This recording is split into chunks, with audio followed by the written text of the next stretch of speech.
Muy buenas noches, ¿cómo están? Les damos la bienvenida a cada uno de ustedes, obstetras de los diferentes departamentos del Perú, obstetras de Ecuador, obstetras de Argentina, personal de salud y público en general que nos siguen mediante las redes sociales.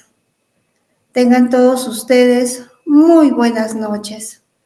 Soy la obstetra Roxana Pacheco, obstetra magíster y especialista con capacitaciones en salud sexual y ecografía obstétrica. En esta oportunidad, mis estimados obstetras, vamos a abordar el tema referente a la salud sexual en la adolescencia, donde haremos referencia a la neurociencia. Pero antes de abordar este tema tan interesante referente a la salud sexual en la adolescencia, nosotros, los obstetras, realizamos diferentes actividades que nos corresponde según nuestro perfil profesional. Y dentro de las actividades que nosotros los obstetras realizamos la actividad de la educación sexual en las diferentes etapas de la vida. Según nuestro perfil profesional, según el perfil profesional del obstetra, en la resolución 001 del 2017, en la competencia general 2.1, a la competencia general 2.7 y en la competencia específica 2.1.1 a la competencia específica 2.7.12, indica que los obstetras realizamos educación sexual en las diferentes etapas de la vida. Si nosotros revisamos el perfil profesional del obstetra de manera detallada, en la competencia general 2.1 indica que el obstetra participa en la atención integral de los niños y niñas. En la competencia general 2.2 a la competencia general 2.4 indica que el obstetra demuestra competencias en el desarrollo biológico, psicológico y social de los adolescentes. En la competencia general 2.5 indica que el obstetra realiza atención integral en la salud sexual y reproductiva del joven. Y en la competencia general 2.6 indica que el obstetra realiza atención integral en la salud sexual y reproductiva del adulto, mujer y varón. En la competencia general 2.7 indica que el obstetra participa en la atención integral de la salud sexual de la mujer climatérica y de las adultas mayores. Esto quiere decir, mis estimados obstetras, que según nuestro perfil profesional, nosotros, los obstetras, realizamos educación sexual en las diferentes etapas de la vida. Actividades que a nosotros, los obstetras, nos corresponde según nuestro perfil profesional. Actividad que nosotros en el pregrado hemos realizado. En el pregrado, nuestros docentes nos han capacitado en temas relacionados a la educación sexual en las diferentes etapas de la vida. Y cuando nosotros culminamos nuestros estudios universitarios, también nos capacitamos en esta área, en el área de salud sexual y reproductiva, mediante cursos, mediante diplomados, mediante las especialidades. Por lo tanto, nosotros, los obstetras, nos corresponde realizar la educación sexual en las diferentes etapas de la vida, porque son actividades que en nuestro perfil profesional indica que el obstetra realiza esta actividad, al igual como en el caso de la ecografía obstétrica. Que en esta oportunidad estamos haciendo referencia a la educación sexual enfocada en la adolescencia. Pero la educación sexual, mis estimados obstetras, debería llevarse no solo en la etapa de la adolescencia. La educación sexual lo debemos realizar en las diferentes etapas de la vida. Y pues el neurólogo Sigmund Freud nos hace referencia a ello, que más adelante vamos a detallar. Con mucha frecuencia, nosotros y la población en general se hace la siguiente pregunta: ¿por qué nuestro comportamiento es diferente en cada etapa de nuestra vida? Observamos que los niños se comportan de diferente manera a los adolescentes y los adolescentes se comportan de diferente manera que los adultos. Los adultos en la etapa temprana, en la etapa media y en la etapa tardía se comportan de diferente manera. Las mujeres, cuando están gestando, se comportan de diferente manera a cuando no están gestando. Y hoy en día la neurociencia nos da a conocer del por qué nuestro comportamiento es diferente en las diferentes etapas de la vida. Y muchas veces nosotros las mujeres, cuando llegamos a ser madres o cuando estamos embarazadas, decimos: soy diferente a cuando no era madre, o soy diferente y me siento diferente en comparación cuando pues no estaba embarazada. Y esto se da porque el cerebro cambia en las diferentes etapas de la vida y especialmente cambia en la etapa de la adolescencia. Hoy en día, gracias a la neurociencia, nos permite conocer cómo es el cerebro en cada etapa de nuestra vida. Y si nosotros conocemos cómo es el cerebro en las diferentes etapas, nos va a permitir entendernos mejor, conocernos mejor, establecer la diferencia entre el comportamiento femenino en cuanto a la conducta sexual y el comportamiento masculino en cuanto a la conducta sexual.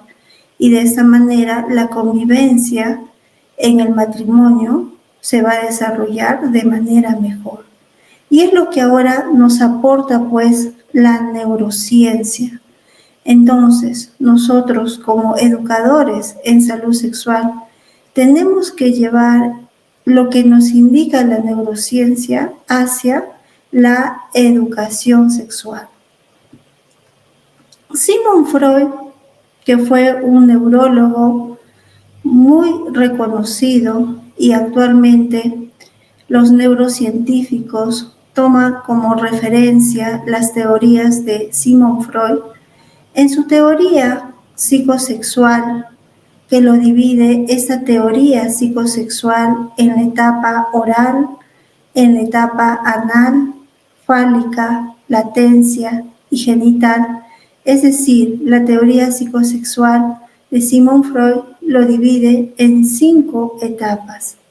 Y en esta teoría, Sigmund Freud indica y hace mención que nosotros nacemos con líbido, es decir, nacemos con energía libial, y que si esta energía libial no es satisfecha, ¿no?, apropiadamente, va a repercutir de manera negativa en el comportamiento sexual posterior, en la adolescencia, en la adultez, indica el neurólogo Sigmund Freud.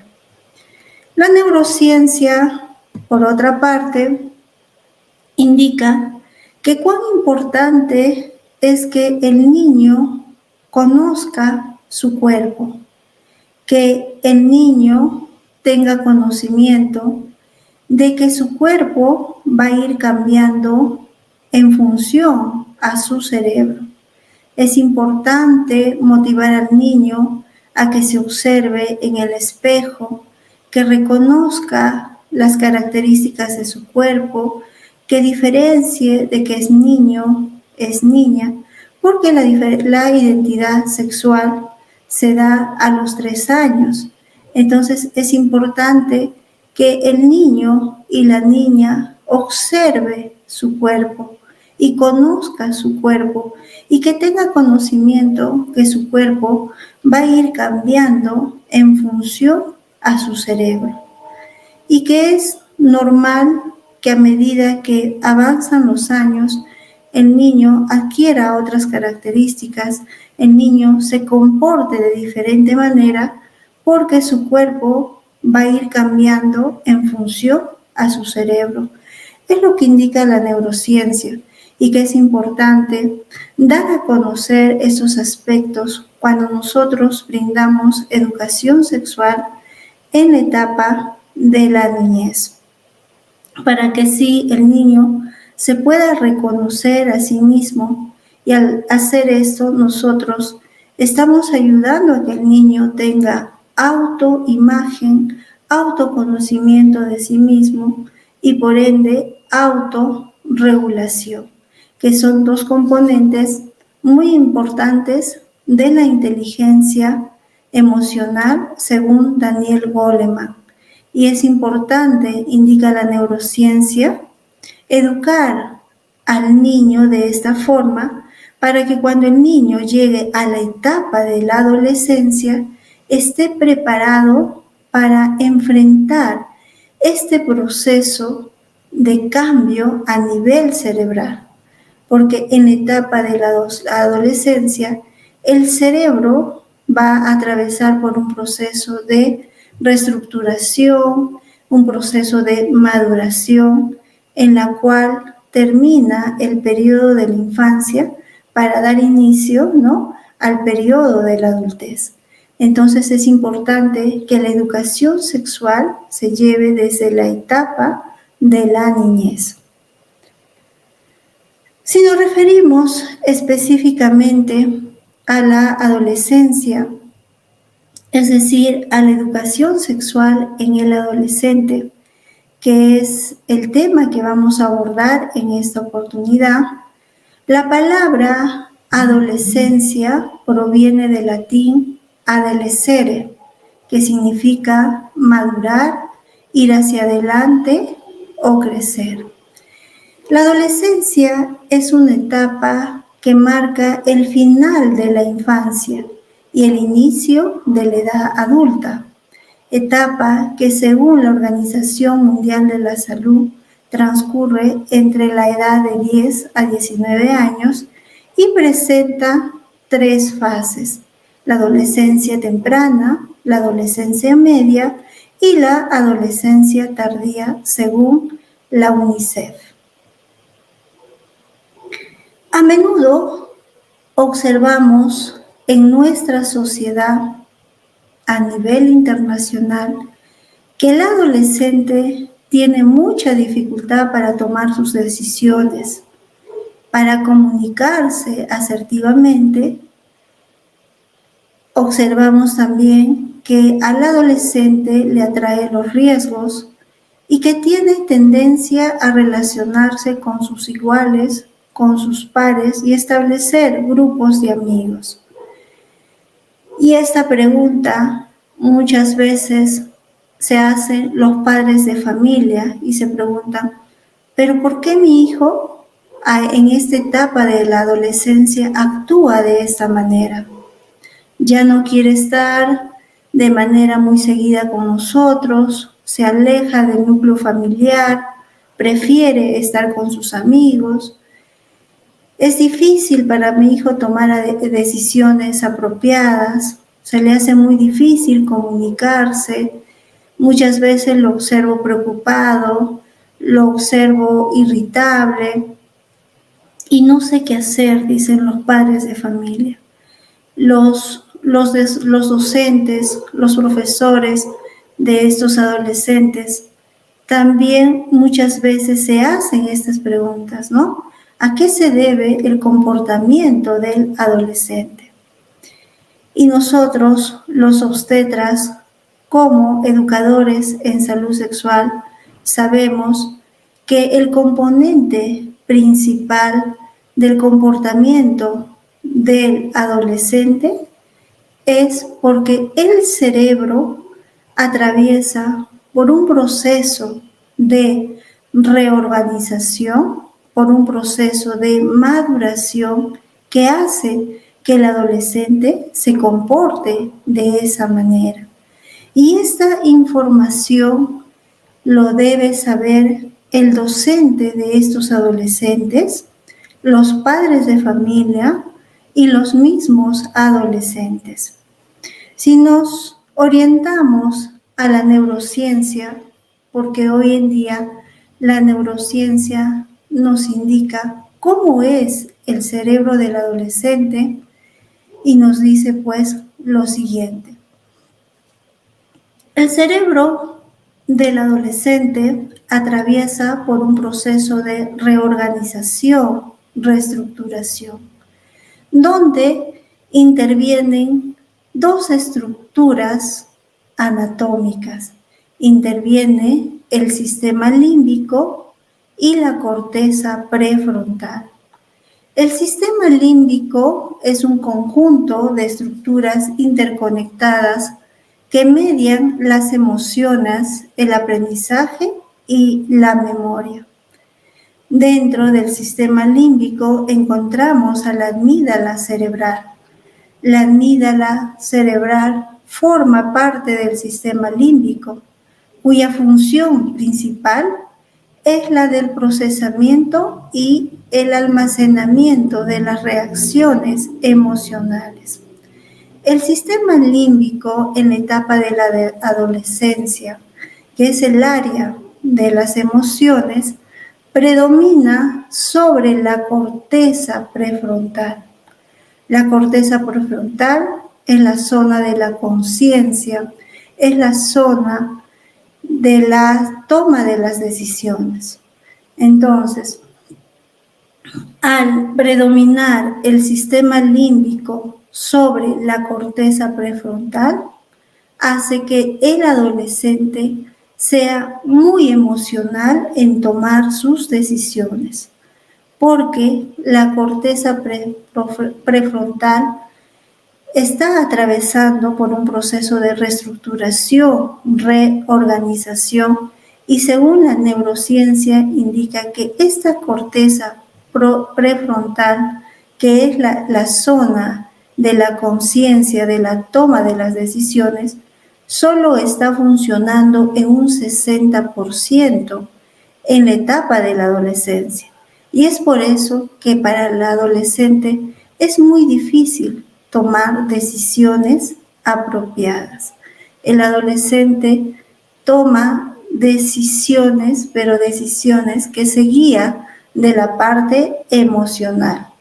Es decir, el adolescente antes de pensar, primero actúa. Y de esa forma, el adolescente al tomar una decisión, actúa por su emoción, le lleva a una serie de riesgos. Y es por eso que para el adolescente es muy difícil comunicarse apropiadamente con sus padres, es difícil tomar decisiones apropiadas y asume riesgos que luego, pues, sin pensar, este adolescente actúa, ¿no? Y esto se debe a este proceso de reestructuración y reorganización del cerebro. A este proceso de reestructuración y reorganización del cerebro agregamos la influencia que tienen las hormonas sobre el sistema límbico. La LH, la FSH, el estrógeno y la testosterona intensifican las emociones a nivel del sistema límbico, haciendo que el adolescente sea muy emocional en tomar sus decisiones. A esto agregamos también la alteración de estos dos neurotransmisores, que es la dopamina y la serotonina. La dopamina es un neurotransmisor que participa en la regulación de diversas funciones, como la conducta motora, la emotividad y la afectividad. Sin embargo, la serotonina es un neurotransmisor que controla las emociones, el estado de ánimo, regula el apetito, controla la temperatura corporal y se asocia también al control del sueño. Al estar alterados los niveles de este neurotransmisor de la serotonina, el adolescente tiene dificultad en conciliar el sueño. Y es por eso que los adolescentes, en cuanto al sueño, generalmente duermen 3 horas después de lo que usualmente dormían. Es decir, si cuando eran niños dormían a partir de las 8 de la noche, cuando son adolescentes se les hace muy difícil conciliar el sueño a las 8 de la noche. Hay un espacio de 3 horas más en la cual el adolescente recién logra dormir.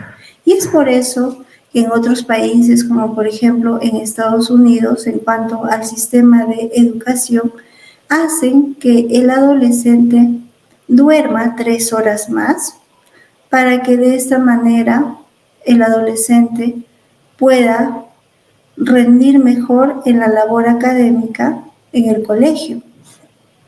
Ingresan 3 horas después al colegio, es decir, si cuando eran niños ingresaban a las labores académicas a las 8 de la mañana, por decirlo así, ingresan 3 horas después, a las 11 de la mañana, ¿no? Teniendo en cuenta lo que establece la neurociencia, con la finalidad que el adolescente pueda descansar bien y pueda rendir en el área académica.